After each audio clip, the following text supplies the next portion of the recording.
你家还有这种老井吗？今天懒妹儿回了趟老家，从田里挖了一些芋头，就先用井水把芋头洗干净了。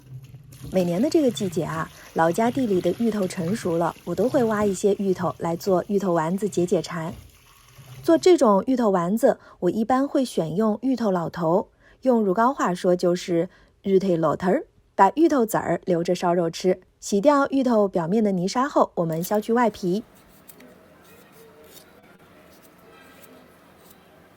放入大碗当中，再用水冲洗一下。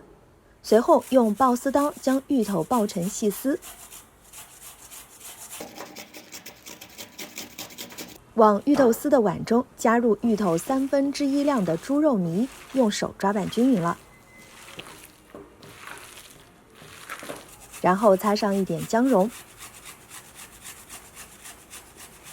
接下来我们把葱切末同样放入碗中，接着打入一个鸡蛋，加1勺盐，小半勺的白胡椒粉，小半勺的老抽，1勺料酒，搅拌均匀了，将肉馅搅拌上劲就可以了。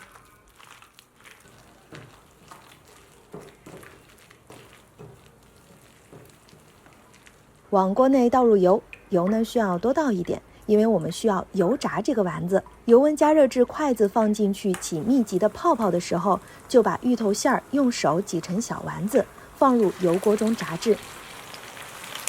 炸的时候我们需要翻一下面，避免炸焦了。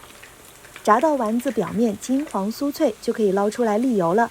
那一盘香喷喷的芋头丸子就做好了，吃起来外酥里嫩，内叫一个香呀！快收藏做起来吧。